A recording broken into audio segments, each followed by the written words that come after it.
Hey guys, today I'm going to be doing a review of Why I'm No Longer Talking to White People About Race by Reni Eddo-Lodge. So I'm sure a lot of people already know what this is about, but it's a non-fiction book based on an original blog post that the author wrote and then compiled her thoughts and kind of explored the topic deeper for this non-fiction book. So I am making an attempt to educate myself in matters that also affect me, being black, being a woman, and this was a really good place, not to necessarily start, but to digest during.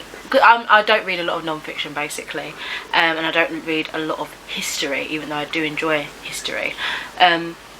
So this was a good place to generally begin, particularly because it focuses on black British history, and it's a lot of stuff that didn't get taught in schools, or unfortunately whitewashed at schools. So yeah, it has some really strong points regarding the difference between white feminism and all-inclusive feminism. It talks about the dark history that's often kind of swept under the carpet regarding Britain's part in slavery, and why it seems that everybody has this kind of idea of, oh, it was just America, it's just America that did that, when really it wasn't. She just highlights so many points that really hit home, and actually she articulates them so well, so much better than I could. Although in reading this, it's bringing to my attention that these are all feelings that have been bubbling under my surface. I just didn't know how to get them out eloquently enough, if you know what I mean, how to put the feelings and thoughts into words and express them. So yeah, I just love her for that, because I almost feel like she gave me a voice in properly getting a better grasp of understanding in order to shape my words properly and how I intend, and I really do appreciate that. It's really weird because it left me feeling reborn and at a better understanding of my own heritage, which as a 23-year-old woman I am quite ashamed actually that I didn't know a lot of this, and that I didn't go beyond my means to find out the information myself, if you know what I mean. So that's something that I'm actively working on, making sure that I do push myself to read more non-fiction. I think naturally at the back of my head I'm such a fantasy girl that I'm like, oh, non-fiction, it's boring, but it's not. You know, I thoroughly enjoyed this, and I just love learning, so I don't understand how I could initially, like, subconsciously in my head think that non-fiction is boring when I love absorbing new information. So I just need to get that silly thought away, because this was a fantastic experience. Obviously it talks a lot about some hard and uncomfortable topics, but I found myself nodding along so much, thinking that's really familiar to how I felt, that's something I've seen before, I totally understand this, and I feel like it has done and will give other people, perhaps not in the black experience, if you will, another viewpoint to look into, another perspective, and hopefully a common understanding. And I know we're a long way from it, and it's something that has been talked about time and time and time again, like, when will it end, when will we have this fictional utopia where everyone's equal? Like, it will never happen. But I feel like, sorry, that's really pessimistic, but I feel like as long as we keep talking and, you know, the good amongst us keep striving for better and equality and understanding that needs to happen, you know, even if we never get to it, I feel like that's a good thing. I probably just rambled for all that just then. So generally I feel like for an average consumer, that personally I don't usually follow the news like that, or I'm very educated in a lot of world problems and problems at home. I did find this easy to read, easy to access and understand, so I don't think this is anything to be intimidated by. It breaks points down. As I say, it was originally based on her blog post, so it breaks things down in a way that the average consumer, I feel, can easily digest and understand, and she's got facts to back up what she's saying. She does a lot of kind of referencing, pulling up some historical figures, pulling up some like newspaper articles and other things like laws and acts and stuff. And yeah, it's just really well presented and collected and thought out, you know. So I would love to read anything else that she brings out, particularly on race, the black identity, that sort of stuff. I would love to hear, like, I really enjoyed how she wrote it. Yeah, so I'd love to read more from her. So I did have a few parts that I found really powerful, particularly the sections where we had what is white privilege and then aftermath, where she kind of, it was like an extra bonus chapter, I think, added in probably like a year after, if I remember correctly, a year after the initial release, where she talked about how things had changed, how the reaction affected her and general, and the book in general, like sales and that.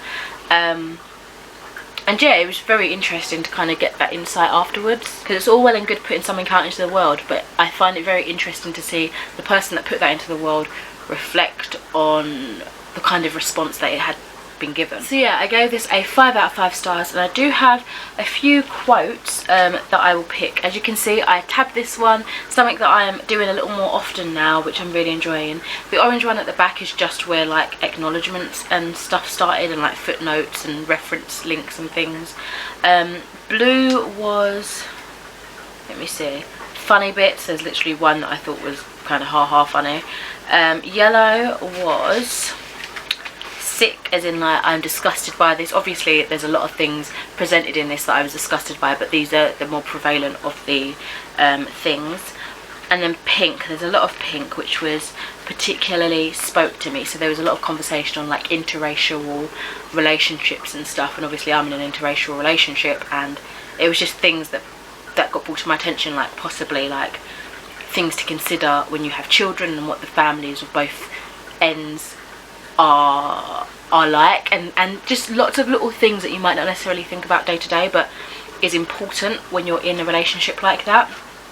So let me just have a quick flick through, see which ones to read. So let's just start with the first couple. So the thing that really made me uncomfortable and disgusted was this part here, and this is in like I think the first chapter, and it's called Histories. So black women's reproductive systems were industrialised. Children born into slavery were the default property of slave owners, and this meant limitless labour at no extra cost. The reproduction was made all the easier by the routine rape of African women slaves by white slave owners. Profit and loss also meant documenting the deaths of black cattle because it was bad for business. The vast slave ships that transported African people across the Atlantic were severely cramped. The journey could take up to 3 months. The space around each slave was coffin-like, consigning them to live among filth and bodily fluids. The dead and the dying were thrown overboard for cash flow reasons. Insurance money could be collected for those slaves that died at sea. It's just disgusting when you see how worthless people were considered to other people. You know what I mean? Like how the life was just disregarded and compared to that of an animal, which, I mean, I love animals, but so even that makes me uncomfortable. Like, you know, we should treat things with respect generally, whether they're an animal or a human. So, but you know what I mean? Like, just that degradation was just horrible to read. So the next one here is something that particularly spoke to me, and it says, it's in the chapter of what is white privilege. And this one says, raising racism in a conversation is like flicking a switch. It doesn't matter if it's a person you've just met or a person you've always felt safe and comfortable with.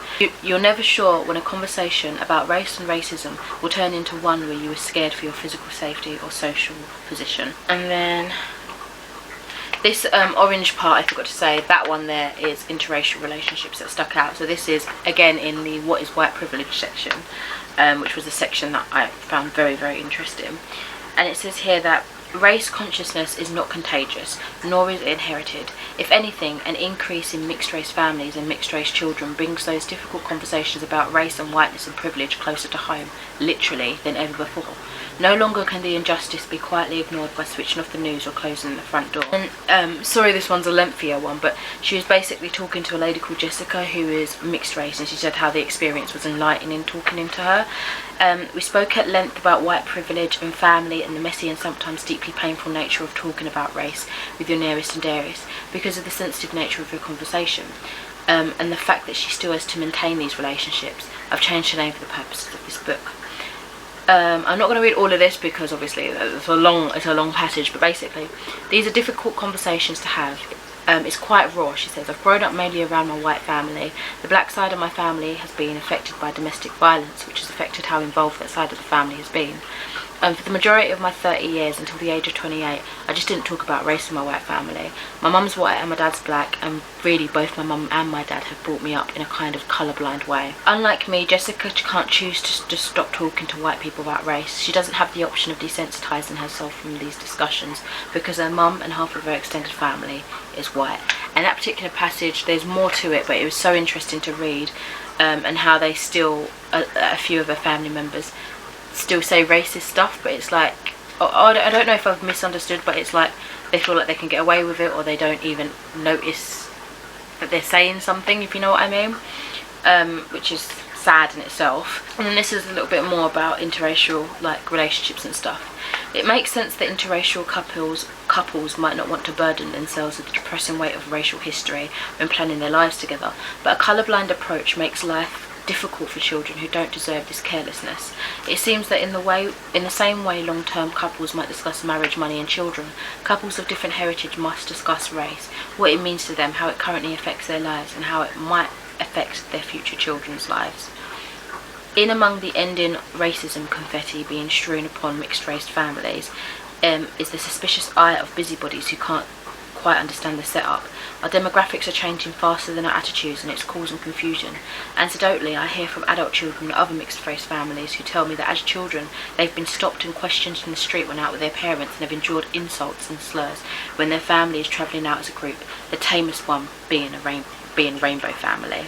That one spoke to me particularly because it's something that although I didn't realise until I had become more like aware of things and read that particular line, it's something that scares me deep down, because I will most likely end up having dual heritage mixed children, and yeah, that's a fear that people will treat them differently. Like there's already going to be that fear of having a black child or children having to deal with all this stuff, but having a mixed children, like some things that I've heard people being called, like it's horrible, and that's obviously a fear for like if you have future kids, and having that, the pain of that as well, but also teaching them strength and all these things. Like it's something that's on my mind a little bit, but I mean that's far in the distant future, but do you know what I mean? Like it's just, it opens your mind into a new way of thinking, and also new fears, but also hope,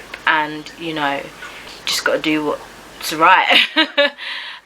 But yeah, honestly, that was a really good read for me. I would highly recommend picking this one up.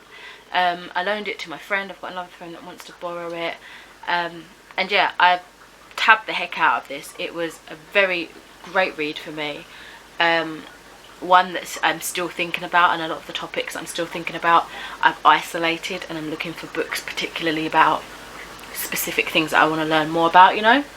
And I've got a couple of books on that, particularly one of them being black feminism, or all-inclusive feminism, which I'm looking at over here. So yeah, this is getting really rambly now. I'm so sorry. Like I've been waiting for so long to like get this back, that all the thoughts that I had kind of smushed a little bit, but I love this. That's what you need to know. I've given you my basic points. I've got my Goodreads review if you prefer like to read something. I've got other things that I mentioned that I didn't mention here today. And that is it for this video. Thank you so very much for watching. Let me know if you've read this and what you thought, and I'll speak to you in another video soon. Bye. Every time